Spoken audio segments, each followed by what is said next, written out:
The store had been closed long enough for the front windows to turn into black mirrors. Most of the lights in the dining area were already off.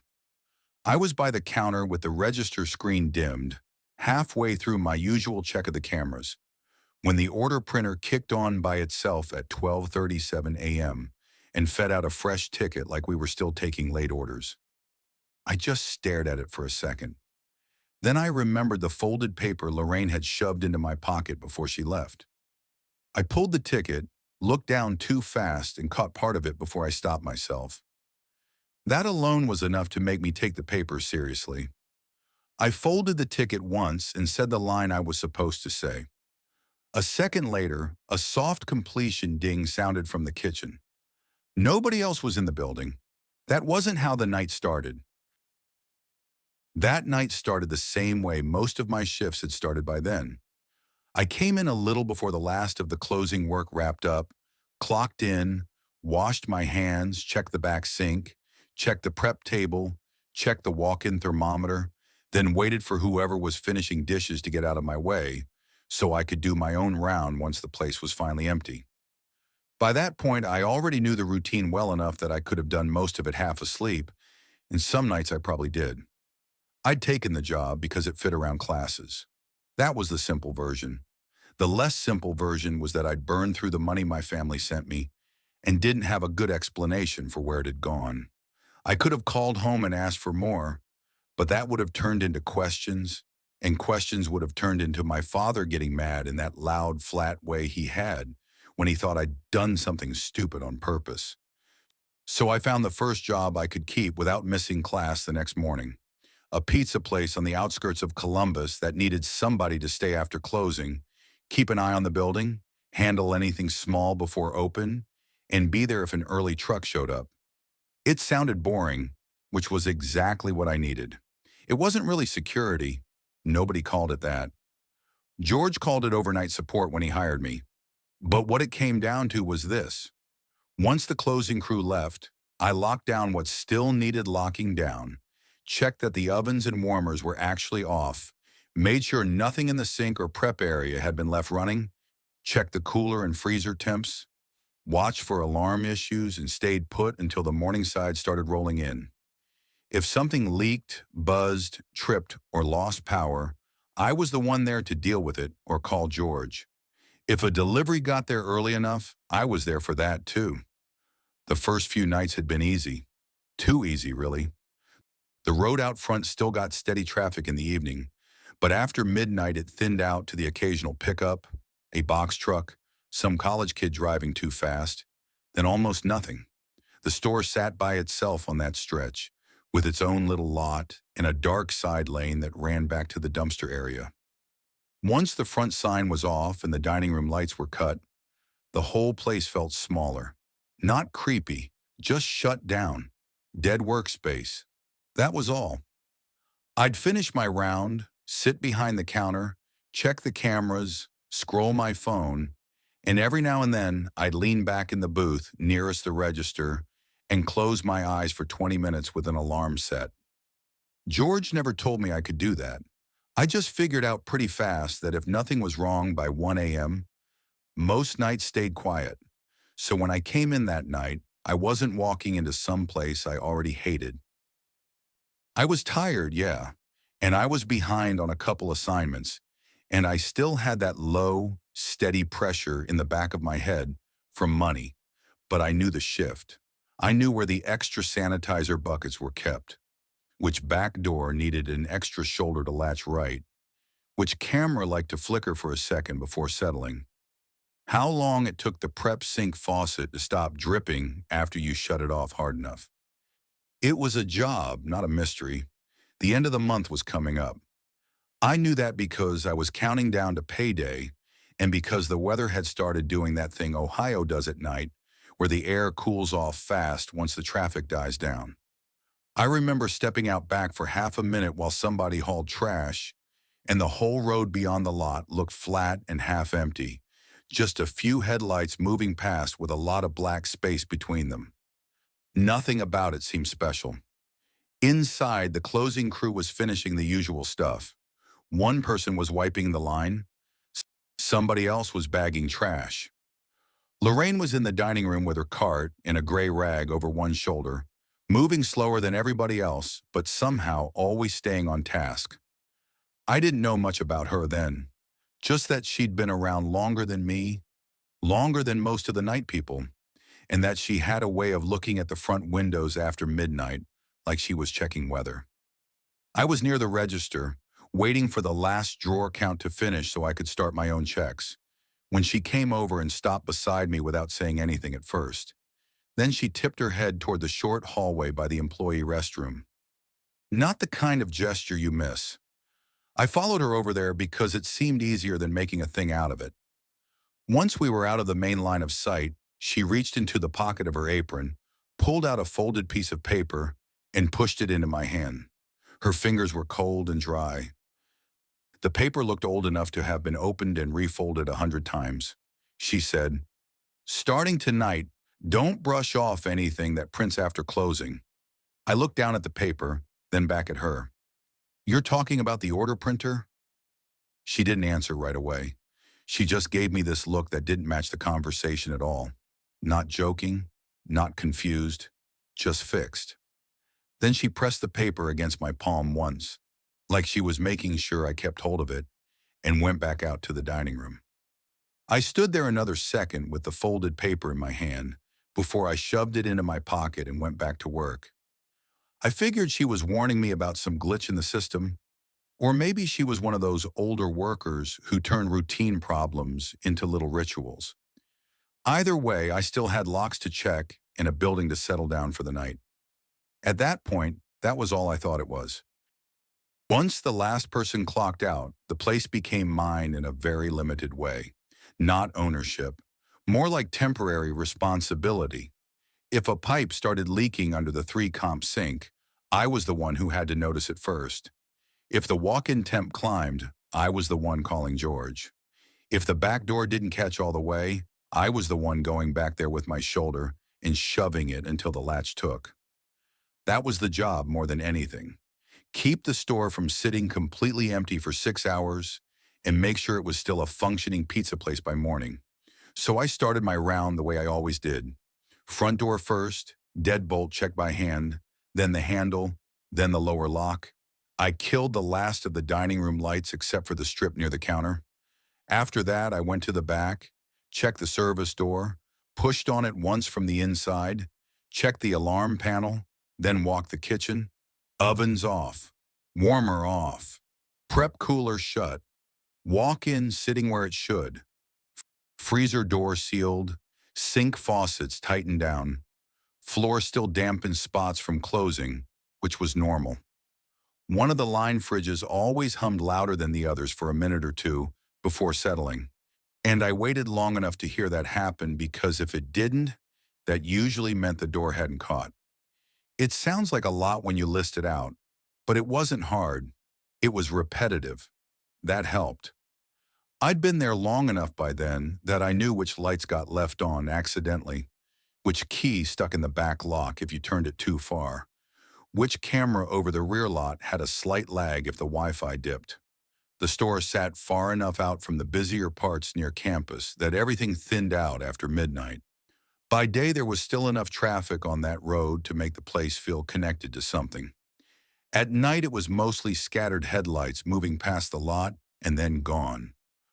The light poles out by the road didn't carry much past the edge of the parking spaces either, so the front of the building always looked brighter than the rest of the block. That was part of why I took the job in the first place. It was boring. It was overnight. I could get out in the morning, grab maybe an hour to shower and switch clothes, then drag myself into class. It paid enough that I could keep up with rent and groceries if I stopped pretending I'd somehow fix the money problem another way.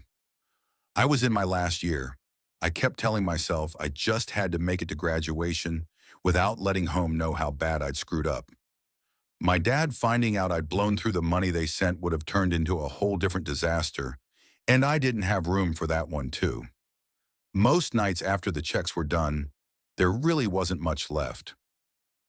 I'd sit behind the counter with the monitor feed up on one side and my phone in my hand, maybe restock a few things for the morning shift, maybe drink water and keep an eye on the time.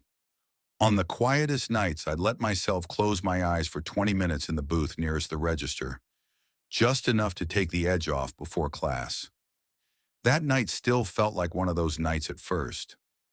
After Lorraine pulled me aside, I went back to my checks because I still had work to do, and because standing in a hallway holding an old piece of folded paper wasn't going to change that. The paper stayed in my pocket. I could feel it there every time I bent or crouched, stiff through the fabric, more like cardstock than notebook paper. When I finally pulled it back out for a second near the register, I could see how worn it was, even in the dim light. Fold lines on top of fold lines. Corners gone soft. Somebody had opened and closed it a lot. Lorraine came past me on her way toward the back exit, slower than usual, mop handle in one hand and her cart trailing behind her. She saw me touching the paper and stopped. "Just keep it in your pocket. You'll remember it when you need it." I looked down at it, then back up at her. "You're making this sound like I'm about to work in a morgue." She didn't laugh. That was the part that stayed with me more than the words. Most people, if they say something strange at work, give you a little out. A smile, a shrug, something that tells you they know how it sounds. Lorraine just watched me for another second, then adjusted the rag on her shoulder and kept moving. I remember standing there with the paper halfway back in my hand, thinking she was probably just superstitious, or old, or both. I folded the paper back down without opening it and shoved it into my pocket again, because I still had to log the cooler temp and check the camera over the back lot one more time before I settled in. Then I got busy in the normal stupid ways. Work keeps you busy. The trash bag by the prep sink had to be retied because somebody overfilled it. One of the sanitizer bottles was almost empty. The rear camera froze for a few seconds and I had to reset the feed from the monitor. By the time I was done with all that, I'd stopped thinking about Lorraine completely. That was the only reason I didn't read the paper right away. Not because I was brave and not because I thought it was important. I just had a shift to do, and then the shift filled in all the empty space for me, same as it always did. I went back to that hallway a lot in my head after the first ticket printed. Not because the hallway mattered, it was just where Lorraine chose to stop me, out of the way of the register and the dish sink and everybody else trying to finish out the night. At the time, I thought she was about to warn me about something ordinary, a bad lock, a busted sensor, maybe some glitch with the printer that George never got around to fixing. That's why I followed her. I figured it was work. She stood with her cart half turned toward the back exit, one hand still on the handle, like she didn't have long and already knew I was going to make this harder than it needed to be. Up close, the paper looked worse than I first thought. It wasn't just old. It had that soft, worn feel paper gets when it's lived in somebody's pocket for years. The edges were grayed. The folds had been pressed so many times they were starting to split. When she pushed it at me, she did it quick, like she didn't want anyone else noticing. I remember looking down at it, then back at her, waiting for the normal explanation that never came. Instead, she said, "I've seen people laugh at that paper before. They didn't laugh for long. I didn't laugh exactly, but I did that thing people do at work when somebody says something that doesn't fit the setting and you're trying to give them a path back to normal." I shifted my weight, folded my arms, glanced toward the register to make it clear I still had things to do. The whole conversation already felt out of proportion to where we were standing. Bright menu boards shut off for the night, mop bucket smell in the air, half a stack of pizza boxes still sitting on the counter waiting for morning. It was a Tuesday, not the edge of the world. She looked past me toward the front of the store before she said the next part. "During the last week, don't think a locked door means this place is closed." That annoyed me more than I let show, not because she sounded crazy, because she sounded serious, and I was too tired to deal with serious nonsense from somebody old enough to know better. I'd already been through enough shifts there to know what the building sounded like when it settled down. I knew the alarm panel, the back latch, the freezer fan, the printer jam light, all the little mechanical things that could make a boring night feel less boring. I didn't need a ghost story dropped in my lap 5 minutes before everybody else left. I looked at the paper again, still folded shut in my hand. If you know what happens here, why are you still working here? She didn't answer that. Not really. She just watched me for a second with this shut down look, like I'd asked the wrong question and she wasn't going to help me fix it. Then she tapped the paper once with 2 fingers. At the time, though, I still thought I had her figured out. I told myself that's all this was. Lorraine had probably worked too many late nights in a place that creaked and buzzed and printed things when the network lagged. Then the ticket came out at 12:37 a.m.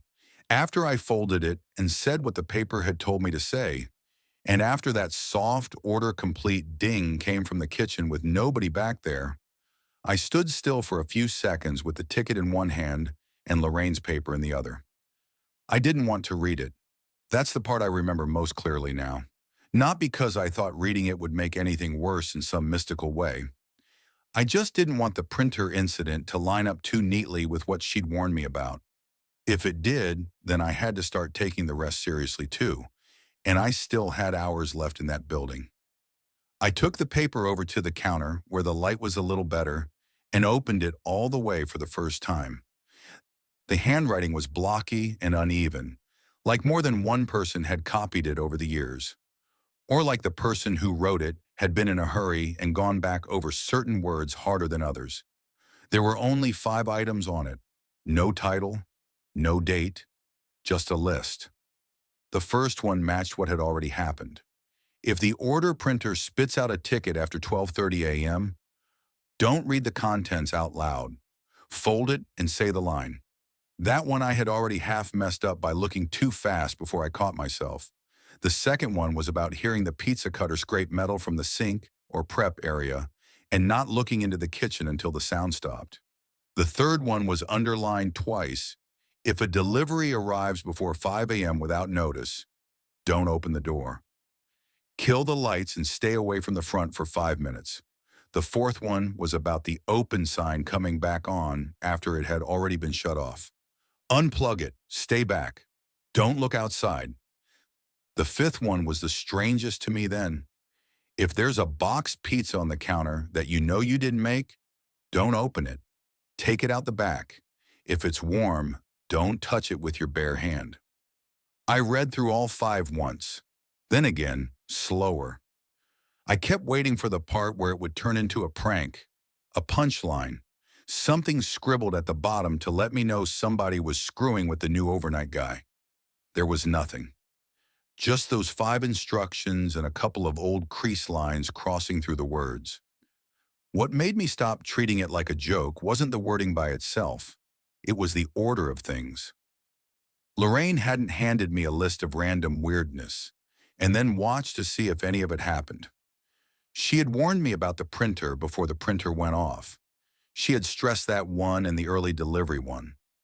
I could hear that now in the way she'd said it, even if I hadn't paid enough attention when she was standing right in front of me. I tried to give myself a normal explanation anyway. Maybe somebody had left a scheduled order in the system. Maybe the printer dumped an old ticket late. Maybe the ding from the kitchen had come from some timer I forgot was still active. A building can cough up a lot of dumb coincidences when you're alone in it long enough. I kept the paper open on the counter while I checked the printer again. The ticket was still there in my pocket, folded once the way it had told me to fold it. I didn't want to unfold it again. That was new. 10 minutes earlier, I would have laughed at myself for that. Now I just left it where it was. I remember looking toward the kitchen entrance then, not stepping any closer, just looking. Everything back there was where it should have been. Prep line dark, sink area empty. No movement in the camera feed either, just the usual fixed angle over stainless steel and tile. I folded the paper back along its old lines and put it in my pocket for real that time, not because I believed all of it yet, but because the first thing on it had already been enough to make the rest harder to ignore. Lorraine hadn't given me answers. She'd given me instructions, and at 12:37 a.m., That felt like a worse thing to be holding. After the ticket printer incident, I stopped treating the shift like dead time. I still did the same checks in the same order, but I started doing them twice without admitting to myself that I was doing them twice. I'd lock the front, test the handle, walk away, then come back 10 minutes later and test it again. I'd look at the prep sink before I sat down, then again after I finished logging the cooler temp. I kept the folded paper in my pocket every night after that, not because I thought carrying it did anything, but because taking it out felt worse. I told myself that was just habit, same as checking the camera feed more often, same as keeping one ear on the kitchen even when I was at the counter. I didn't say anything to George. There wasn't much to say that wouldn't make me sound stupid. The printer had gone off once after closing. Fine. Systems glitch. Maybe some old order got hung in the queue. The ding from the kitchen could have been a timer I missed. I went over that in my head a few times. It held together well enough during the day. It didn't hold as well after midnight with the front lights off and the road out by the lot almost empty. A couple nights passed without anything big. I still stayed awake the whole time. No more booth naps, no alarm set on my phone. I'd sit behind the register with the monitor feed up, drink water, scroll for a minute, then stop because I realized I hadn't taken in a word of what I was looking at. The store had its normal late-night sounds. Cooler fan, ice settling in the machine, a pop from somewhere in the ceiling when the temperature dropped outside. The kind of stuff you stop hearing after a while if you work enough overnight shifts. That was what I kept telling myself I was listening to. The second rule hit on a Thursday. I remember the day because I'd been in class most of the afternoon, barely holding it together, then drove out to work with the windows cracked because the air in my car felt stale enough to put me to sleep. By the time the closing crew left, I was running on vending machine coffee and maybe 4 hours of bad sleep total. I did my round: front lock, back lock, alarm panel, cooler, freezer, ovens off, hot hold off, sink knobs dry, prep line clear. I even wiped down part of the stainless table again because there was a faint smear somebody missed near the edge, and I didn't want to stare at it later and wonder if it had been there before. After that, I settled in behind the counter with the camera screen and my phone. Outside, a car went by every now and then, headlights sliding across the front glass and off again. Most of the lot stayed black, except for the patch near the entrance, and whatever weak spill made it over from the road. I checked the time at 1:48 a.m. I remember that because I looked down to write the cooler temp in the log a minute later, and when I finished, I heard metal drag across metal from the kitchen. Not loud, not a crash. It sounded exactly like a pizza cutter wheel being pulled slow over stainless steel. I froze with the pen still in my hand. The sound came again. Longer that time. Not from the front counter, not from the dish shelf. From farther in, around the prep side near the sink and the table I had wiped down less than an hour earlier. I knew the second rule before I even reached for the paper. I'd read it enough by then that I didn't need to unfold anything. If you hear the pizza cutter scraping metal from the sink area or prep table, don't look into the kitchen until the sound stops.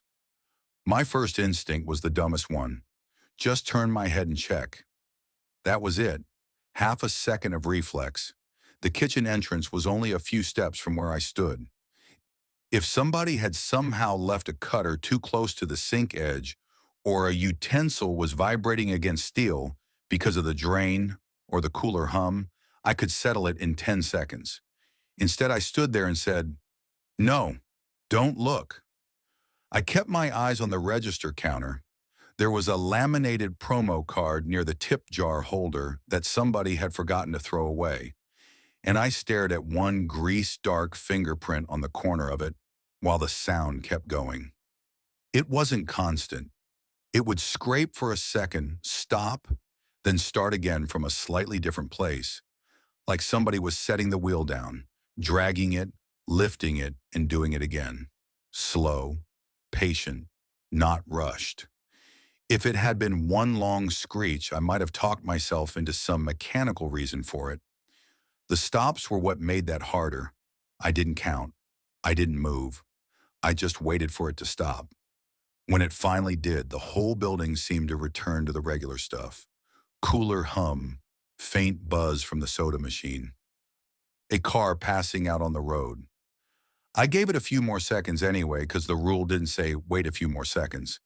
But I wasn't interested in testing the spirit of it. Then I walked to the kitchen entrance and looked in. Nothing was moving. The prep lights were still on the same low night setting I'd left them on. The sink was empty.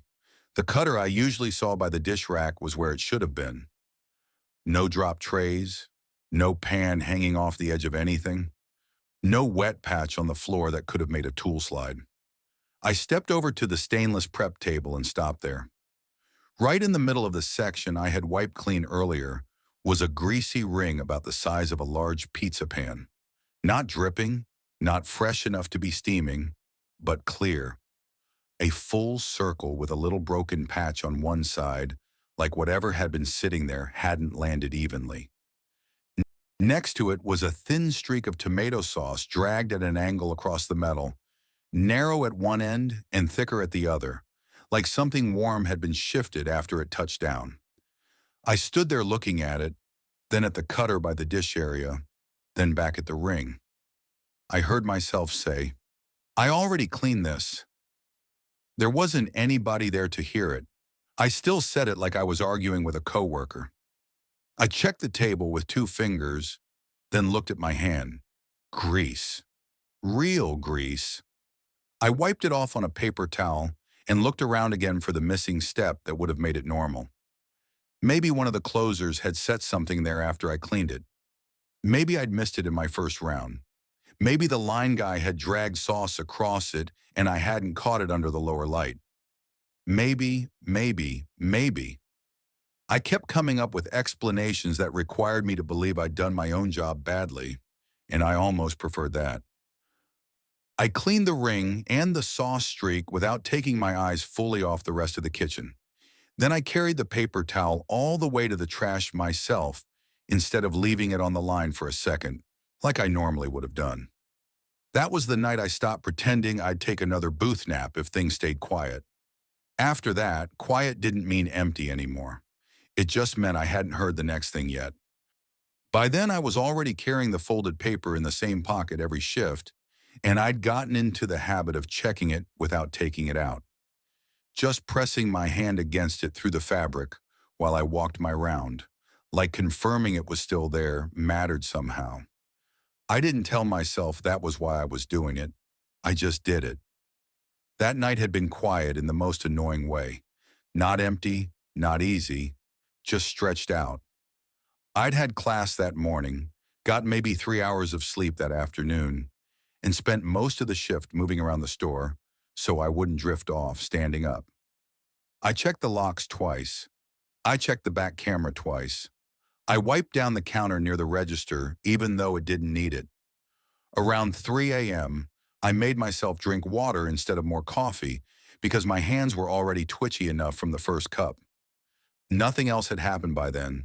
No printer, no cutter sound, no weird marks in the kitchen. Just the usual equipment noise and the road outside thinning down to almost nothing. That stretch out by the store could go 10 minutes without a single car after a certain hour, especially once you got past the student traffic closer in toward town. The lot in front of the building stayed empty. Every now and then, headlights would pass on the road and wash across the front windows. Then they were gone, and the glass turned black again. I remember checking the time on the register screen because I'd gotten into the habit of doing that more often than I needed to. It was 4:21 a.m. I was standing near the prep side, halfway between the front counter and the kitchen entrance, when I saw light move across the front wall. At first, I thought it was just another car going past. Then it stayed. I turned and looked toward the front windows. Headlights were fixed on the building now, bright enough to punch through the lower-lit dining room and throw pale bars across the floor tiles. Not a sedan. Too high, too square. A truck or van pulled up front. That was enough to bring the paper back into my head before I even reached for it. If a delivery arrives before 5 a.m. without notice, don't open the door. Kill the lights and stay away from the front for 5 minutes. I hadn't gotten any call, no text, nothing from George. Nobody was supposed to be there that early. I stood there for maybe 2 seconds just looking at the front of the store, then moved fast. I cut the remaining lights near the counter and dining area, leaving only the dim spill that came from the back kitchen and what little leaked in from outside. Then I shut that off too. The place dropped into near dark except for the register screen glow and the alarm panel in the back hallway. I went straight to the side wall near the drink cooler and stopped there, out of line with the front door. If somebody looked in through the glass, they shouldn't have had a clean shot at seeing me. The truck engine was still running outside. I could hear that much. A low idle. Not loud, just steady. Then a door opened. Closed. After that, there were a couple of steps on the pavement out front. I pressed my shoulder back against the wall and kept my eyes away from the door, because that had become part of the rule in my head too, even though the paper only said not to open it. Don't go near it. Don't start acting like a customer is there. Don't help whatever is outside make the situation more normal than it is. I checked the time on my phone without raising the brightness. 4:22 a.m. 5 minutes is a lot longer when you're standing still trying not to listen for what the next sound is going to be. I could hear the truck. I could hear one of the cooler fans kick on. I could hear my own sleeve brushing the wall when I shifted my arm. No knock yet. No voice. Just waiting.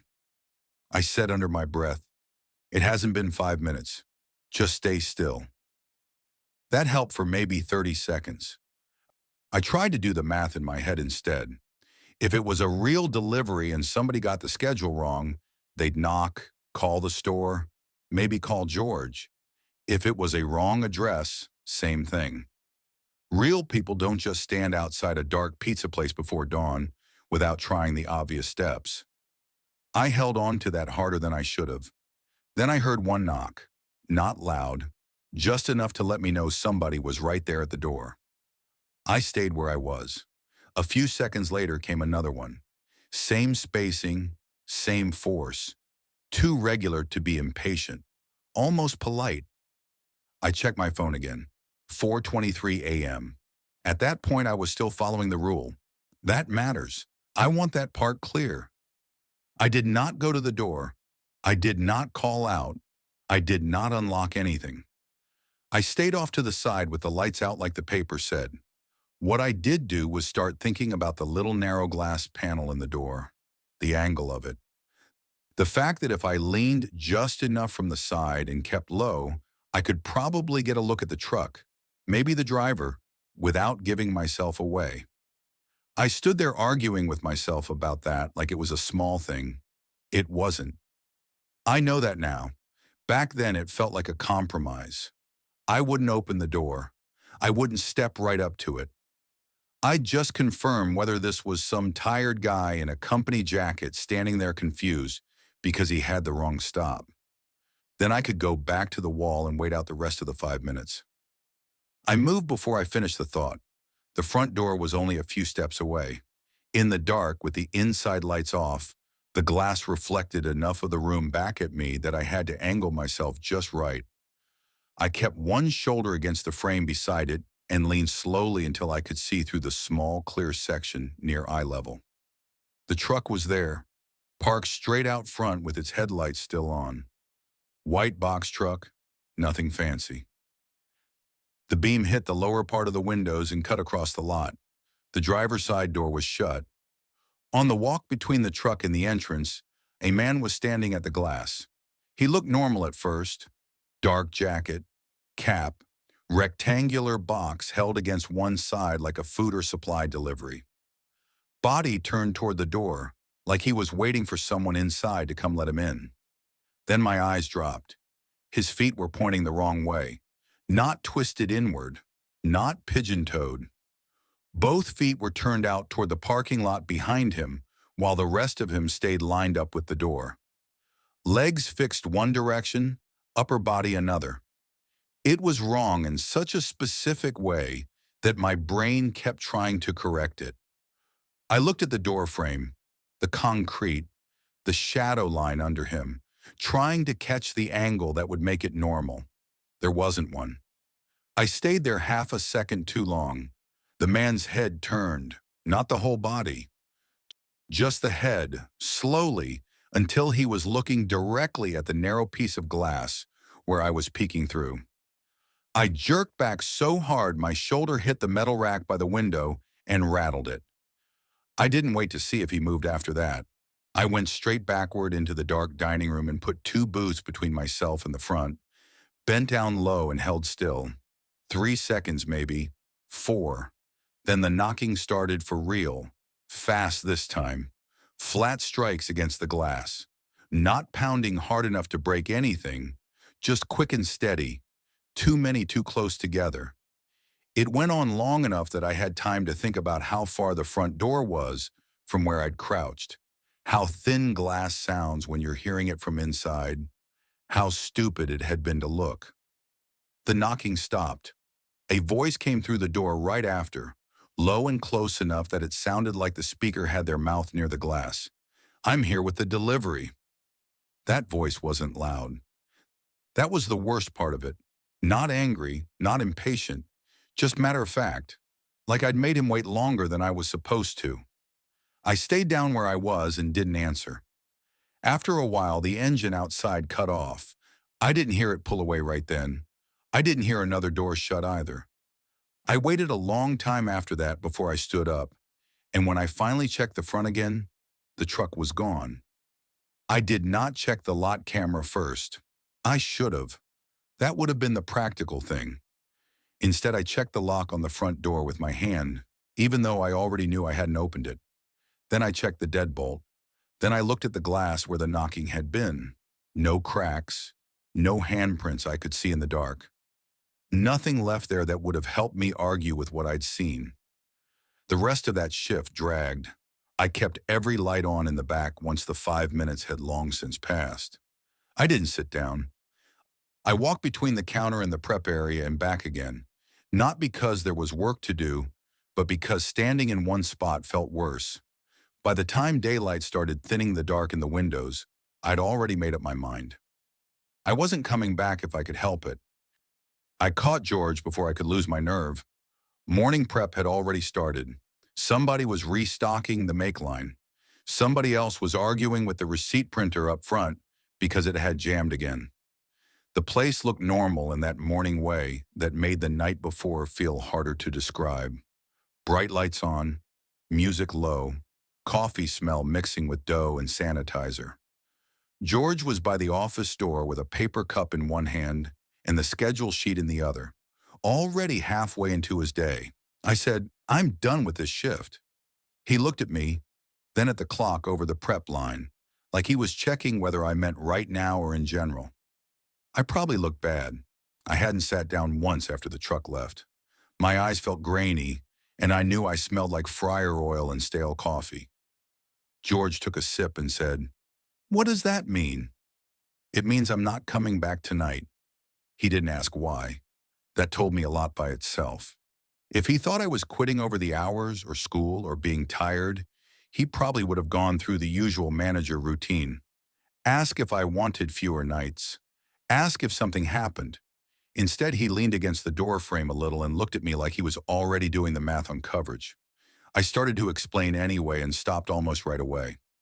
I wasn't going to say I'd hidden in the dark while something wearing a delivery jacket stood outside the front door with both feet pointed the wrong way. Even in my own head it sounded thin once daylight got on it, so I said the safest version. "I'm not doing the overnight anymore." George nodded once. No surprise, no sympathy, no irritation either. Just a man adjusting to a staffing problem. Then he said, "You walk now. Don't expect to see the full amount." I stared at him for a second because I honestly thought I'd heard him wrong. He kept going in the same flat tone. Overnight hours got finalized at the end of the month. That was how he'd been doing payroll on that shift. We were in the last stretch already. If I bailed in the middle of it, he wasn't promising anything about the rest. He didn't raise his voice. He didn't threaten me in some big dramatic way. That almost made it worse. He was talking about it like we were discussing a supply order that came up short. I remember glancing over his shoulder toward the little office desk where they kept the deposit bags and the clipboard with the labor sheets. I knew he wasn't talking completely out of nowhere. My hours really hadn't been closed out yet. I also knew, sitting there with no sleep and rent due soon, that arguing the finer points of policy at 7 in the morning wasn't going to help me. I asked him, "So if I walk, I lose the money?" He shrugged one shoulder. "I'm saying this is a bad time to walk." That was George. No speech, no fake apology, no pretending he didn't know exactly how trapped that sounded. I had enough in my checking account for groceries and not much else. I needed the rest of that pay. Tuition wasn't the problem by then. Daily life was. Rent, gas, the little stuff that keeps piling up until it stops feeling little. And under all of it was the same thing that had gotten me into that job in the first place. I could not call home and admit I'd burned through money I was supposed to stretch. So I stood there, tired enough to feel my pulse in my teeth, trying to decide whether pride or panic cost more. In the end, I heard myself say, "It's only a few more nights." George took another sip of coffee. "Then work those few nights." That was the whole conversation. No handshake, no deal, just that. I went out to my car and sat there for a while with the engine off before driving home. I kept both hands on the wheel and stared through the windshield at nothing useful. I tried to make it sound reasonable in my own head. Finish the month, get paid, leave. Don't let one bad night blow up the only thing currently holding the rest of your life together. That kind of thinking works better when the sun's up. By the time I came back that night, I had almost talked myself into a version of the story where the truck had been real and I'd just seen it from a bad angle through dark glass while half awake. Not fully, not enough to believe it, but enough to clock in. The shift started clean. No one said much to me. Lorraine was there, moving through the dining room with her cart, not looking at me longer than she needed to. George had already gone. I did the same checks I always did, maybe tighter than usual. Locks, heat sources, fridge temps, back lane camera, front windows. I checked the open sign before I cut the front lights because by that point, I was checking anything with glass and electricity twice. Switch off. Red letters dead. Cord still plugged into the strip behind the front counter where it always was. I left it there. The first half of the shift dragged but stayed ordinary. I logged the temps. I wiped down a section of counter that didn't need it. I drank water and stood instead of sitting. Outside, the road kept doing what it did after midnight out there on the edge of Columbus. Long gaps between cars, occasional light passing across the lot. Most of the storefront glow belonged to places farther in toward the busier roads. Not this stretch. By 1 a.m., the store felt cut loose from everything except the few working lights and the equipment still humming him back. Nothing printed, nothing scraped. No truck. I kept watching the front anyway. It was sometime after 2 a.m. when I noticed the reflection first. I was near the register checking the camera feed when I saw a red glow on the blacked-out glass of the beverage cooler door beside me. Not strong, just enough to catch.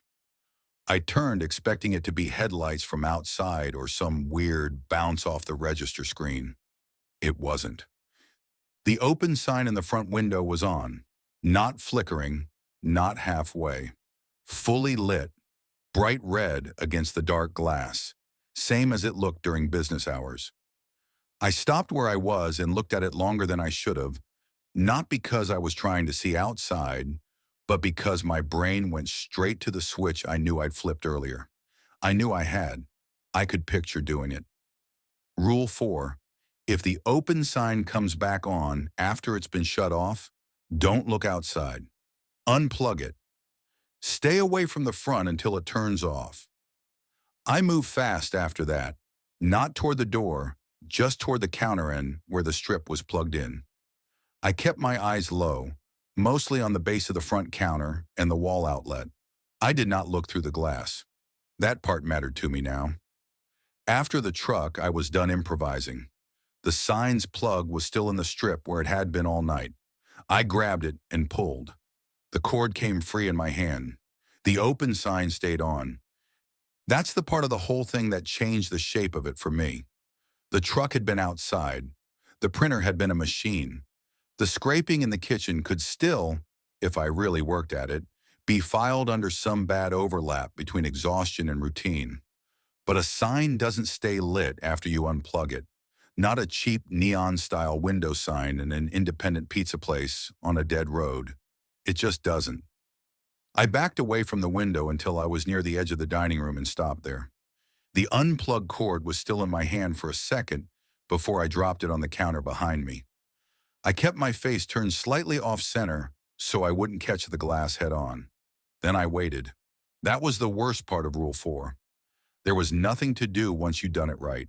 No next step, no call to make, no procedure except stand there and not help whatever was happening by reacting to it the wrong way. The red light from the sign threw a faint wash across the front floor tiles. The rest of the store was dim enough that the kitchen doorway looked farther away than it was. I could hear the cooler fans, the soft electrical buzz from the drink station, the little clicking sound the register terminal sometimes made when it woke its screen. Then the front entry chime went off. One clean store door ding, exactly like it always sounded when somebody came in during business hours. I held still and listened for footsteps. Nothing. No shoes on tile. No pull on the handle. No second chime from the door settling. Just the one sound, then the same dim equipment noise underneath it. A few seconds later, the chime went off again. Same thing. Same exact tone. Still no footsteps. I don't know how long I stood there waiting for the sign to die.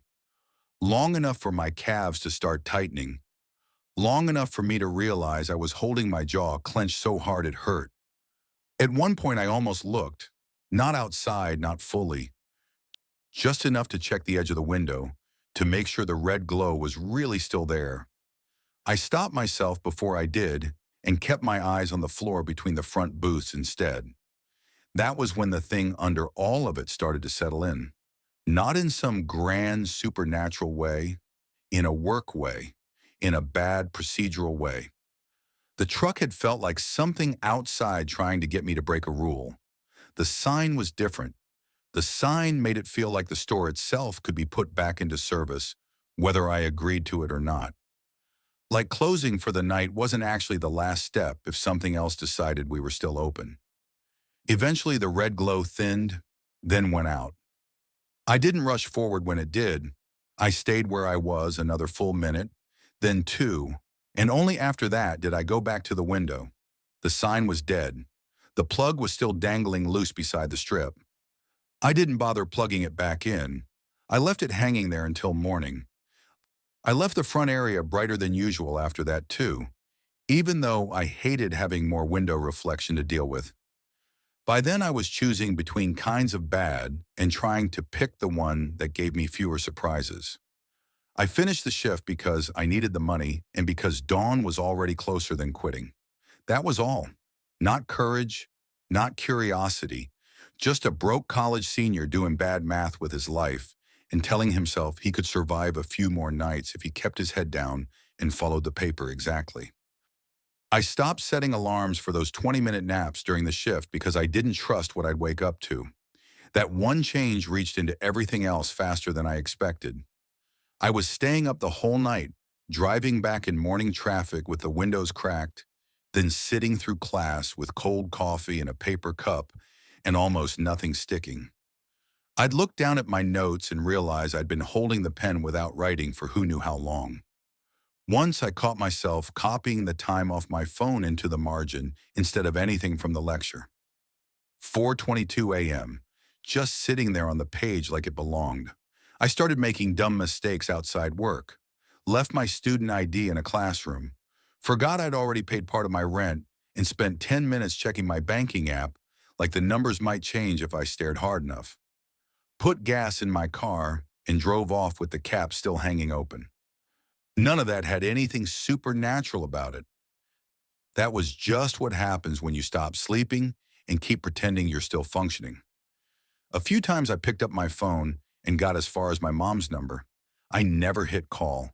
I'd picture the conversation getting passed to my dad halfway through, and I'd hear the change in his voice before he even finished asking where the money had gone. That was the part I couldn't get past. Lorraine noticed I was coming apart before I said anything. She didn't ask if I was okay. She wasn't that kind of person. She just started paying attention in a way that made it hard to pretend I was fine. One night she came through the dining room with the mop bucket while I was checking the front lock again, even though I'd already checked it twice. I had one hand on the deadbolt and was staring at the dark glass in the door, like I expected it to explain something. She stopped a few feet away and said, "Don't tell yourself it's only a few more nights. People have said that before." I let go of the lock and turned toward her. She had both hands resting on the mop handle, one over the other, and she wasn't looking at me like a coworker trying to make conversation. She was looking at me like she'd seen the shape before. I said, "I just need to make it to the end of the month." That was all I had left by then.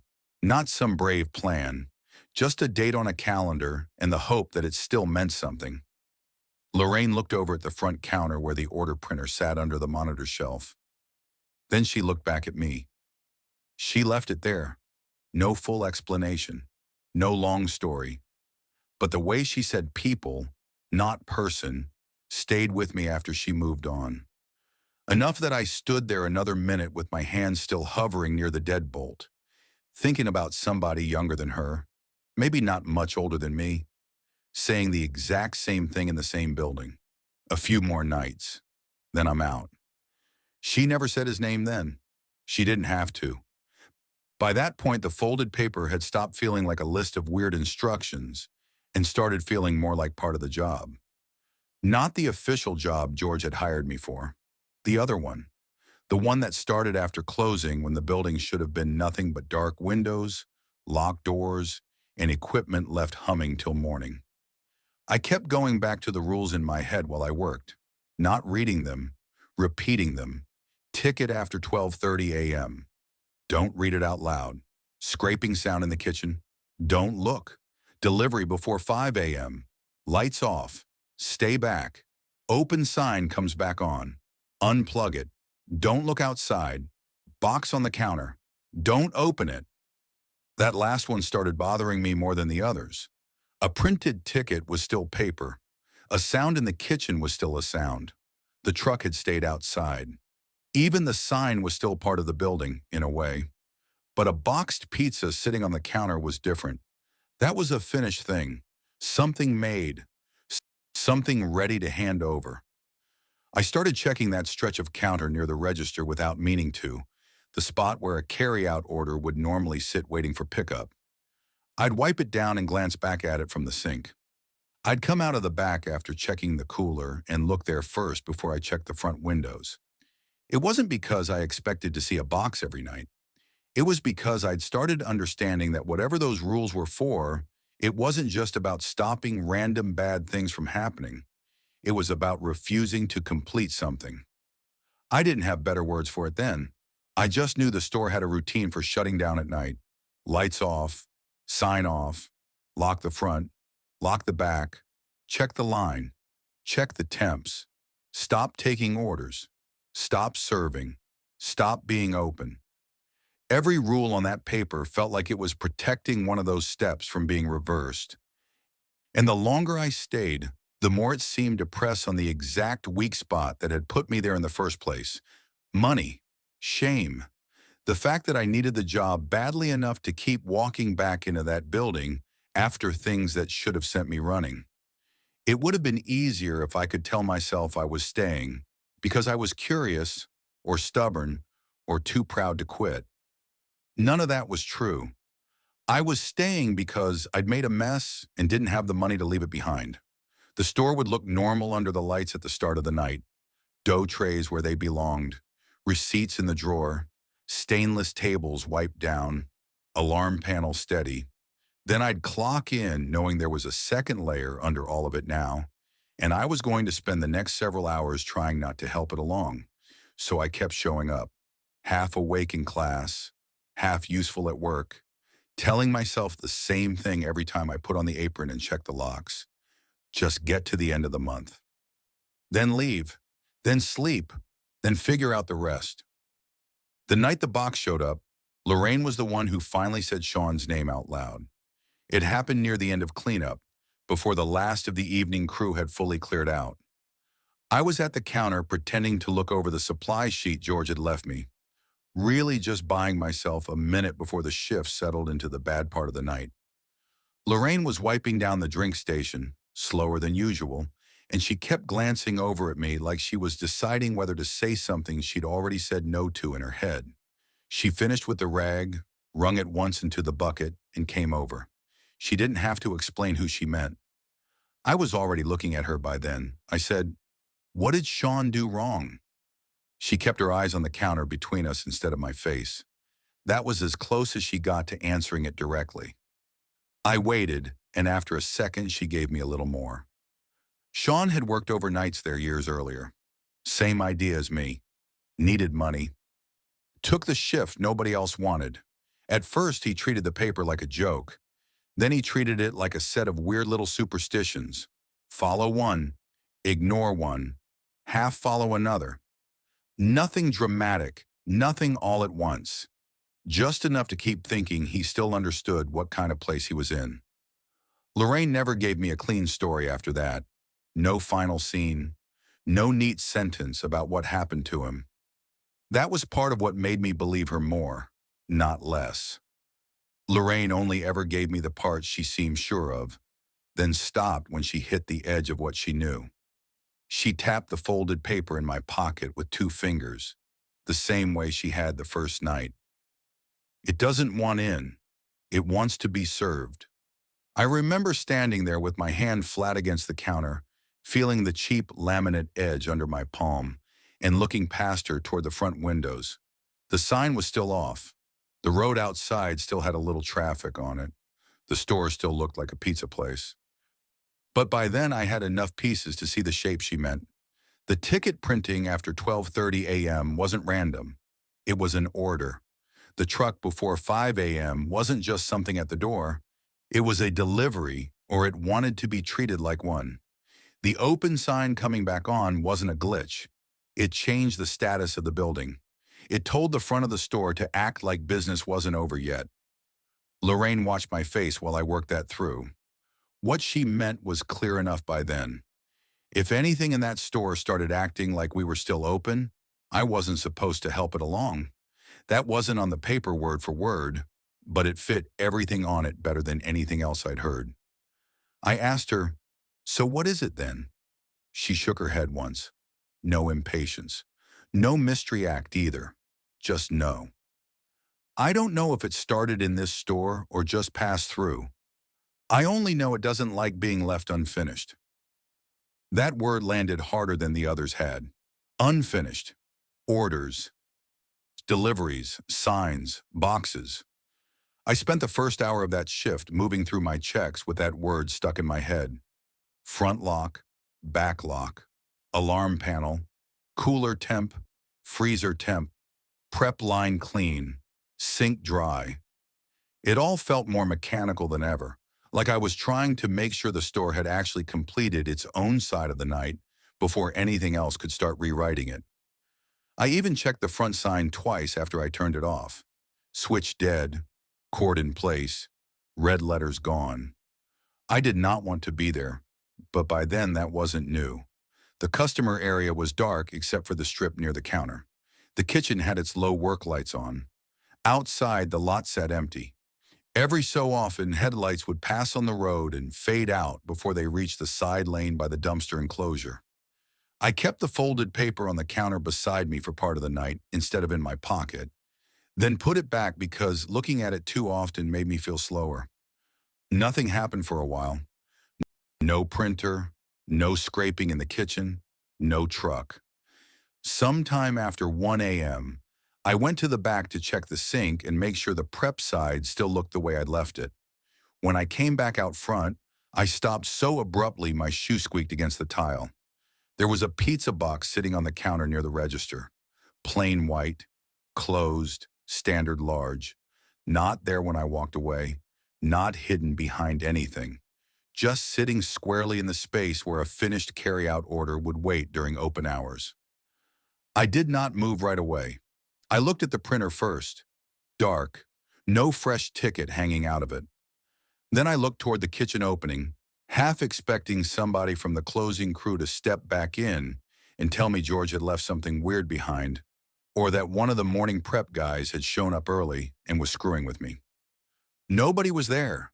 The box looked ordinary enough that my brain tried the easy explanations first.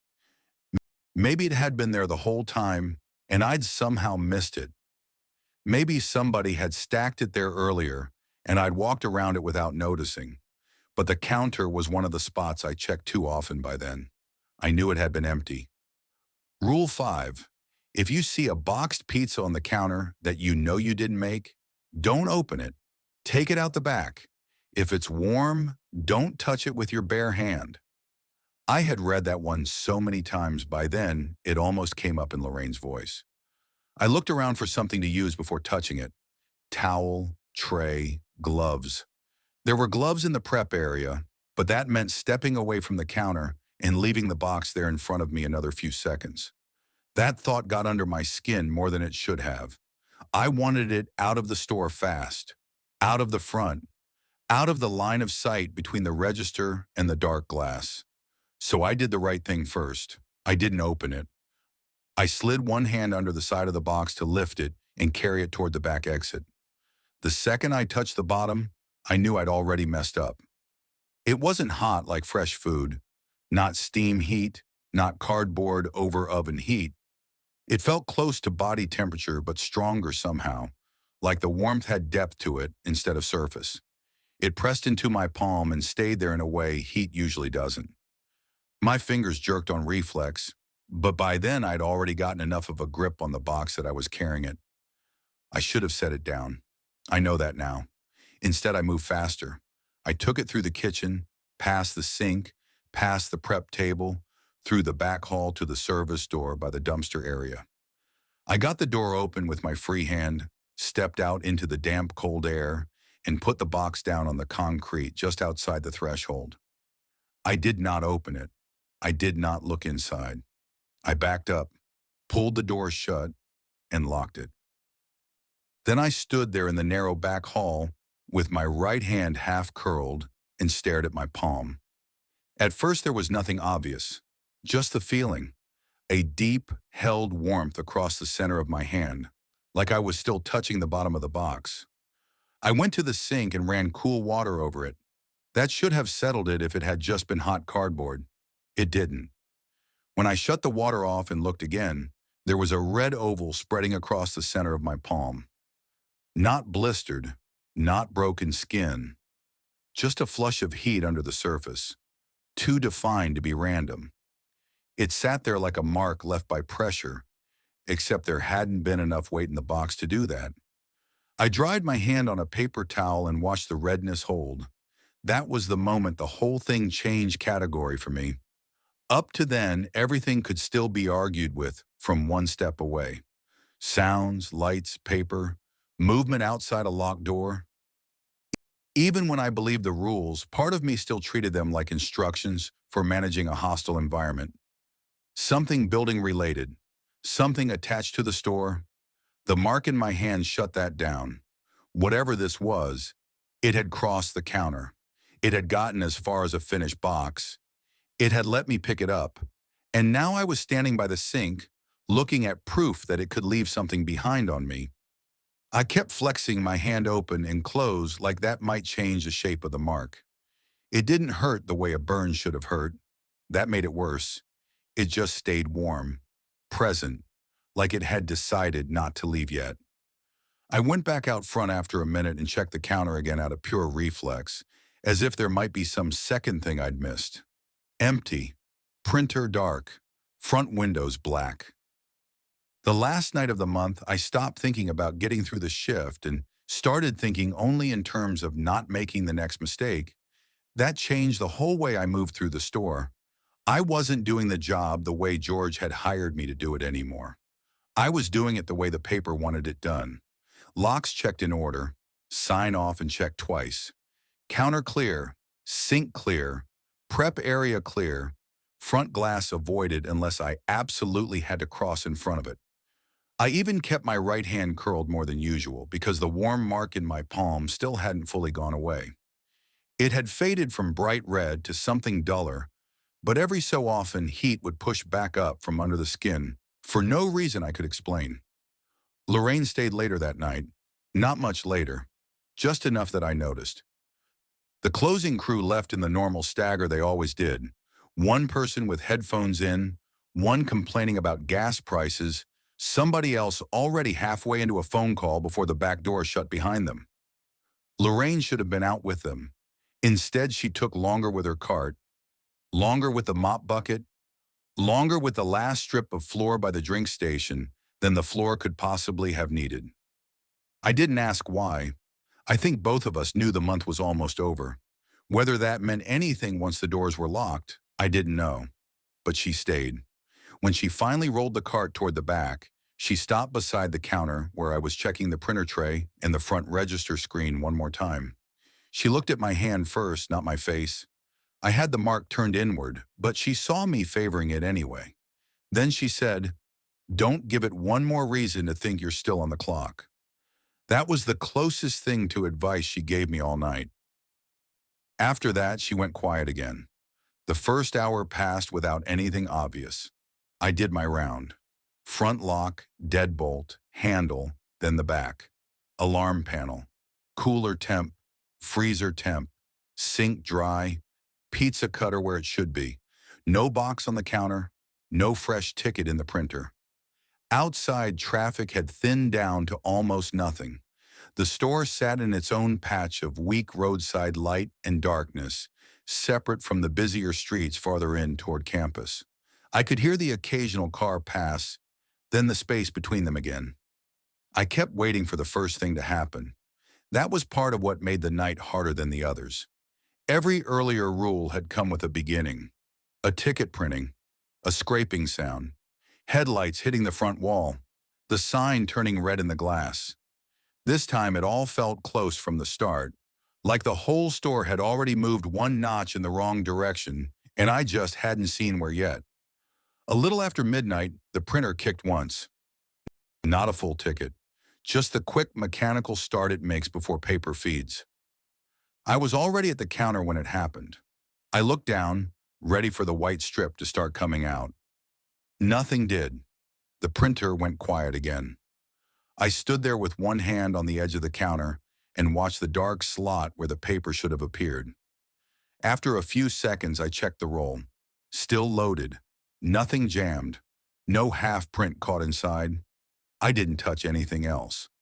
From the kitchen came a soft metallic scrape. Not long, just enough to tell me where it was coming from. I kept my eyes forward. A minute later, the front of the store flashed red. I didn't need to look straight at the window to know what had happened. I saw it in the reflection off the drink cooler door and the chrome trim on the napkin holder by the register. The open sign was on again. The printer had kicked on without giving me a full ticket. The kitchen had made the sound anyway. The sign had come on anyway. It was all there at once now, not one rule at a time. Lorraine was near the hallway to the back when the front entry chime rang. One clean ding, no footsteps. The second time it rang, she didn't look at the door. She looked at me. I had already unplugged the open sign by then. The cord was hanging loose beside the front counter. The red letters stayed lit in the glass anyway, throwing a weak wash across the tiles near the booths. I stayed back from the window the way the paper said. Lorraine stayed back too. Neither of us moved toward the front. The chime went off a third time. Then the printer started feeding paper. Not one ticket, several short bursts in a row. The sound of the motor catching, paper moving, stopping, then moving again. I could hear each strip hit the plastic tray under it. I didn't walk over to read them. I knew better now. I grabbed the printer itself by the sides and yanked the power cord free from the surge strip. It kept going for another second, enough to spit the last half-inch of paper into the tray. Then it stopped. The kitchen scrape came back right after, slow metal over metal, from deeper inside this time. The same patient sound as before, only longer, as if whatever was back there had stopped pretending to be in a hurry. I didn't look. That part sounds simple when I say it now, but it wasn't. Not looking becomes work after a while. Your body wants to check. Your eyes want to connect sound to shape. Every ordinary habit you have from working in a place like that tells you to turn your head and confirm what needs fixing. The whole shift had trained me to respond to noise, lights, timers, doors, alerts. That was my job. The paper was asking me not to do my job whenever it mattered most. The red glow from the open sign held in the front glass. The entry chime rang again. No footsteps. I heard Lorraine move a little closer, cartwheels clicking once against the floor seam before she stopped them with her foot. Nobody spoke after that. There wasn't anything useful to say. The scraping in the kitchen cut off all at once. Then something tapped the front glass. Not hard, just once, like a fingernail or ring against the window. Then again. Then 3 quick taps together. I felt my right hand flare hot where the mark sat in my palm. I looked down on reflex just for a second and saw the center of my hand had gone redder than it had been an hour earlier. Not fresh, not raw, just lit up from under the skin like heat finding its way back. That got me moving again, not toward the front, toward the back hall. I reached for Lorraine's cart and shoved it across the opening between the kitchen side and the front of the dining room. It wasn't going to stop anything. I just needed something solid between me and the part of the store that kept acting open. It wasn't much. Just a stupid little obstacle made of mop bucket, trash bag, and gray plastic shelves. But it gave me something practical to do, something that wasn't standing there and waiting for the building to keep acting wrong around me. Lorraine didn't stop me. She just stepped around the cart and took up position on the other side of it, still not looking at the front door, still not looking into the kitchen. The tapping on the glass stopped. The entry chime rang one last time, then nothing. No ticket, no footsteps, no voice from the door, no fresh sound from the kitchen. Just the hum of the coolers and the register screen dimming and waking itself up every so often in the half-dark. I don't know how long we stood there after that. Long enough for my shoulders to start hurting from holding them too tight. Long enough for the red in the window to finally drain out when the open sign went dark on its own. Long enough for the heat in my hand to settle back down again. When the first gray of morning started showing in the front windows, it didn't feel like relief so much as the building running out of time. Lorraine was the first to move. She went to the back sink, wrung out her rag, hung it over the side of the bucket, and didn't say anything. I went to the counter and looked at what the printer had spit out. 3 short strips, none of them complete. One had only a line of numbers. One had half a product code and nothing else.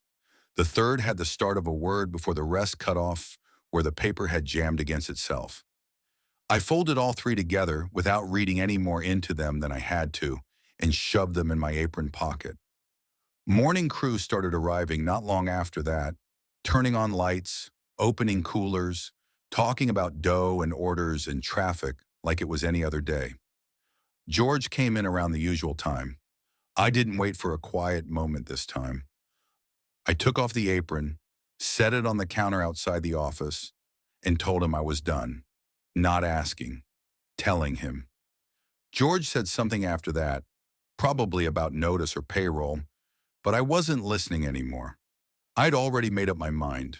I never worked another overnight there again. For a while after I quit, life started flattening back out. I slept. I caught up on classwork where I could.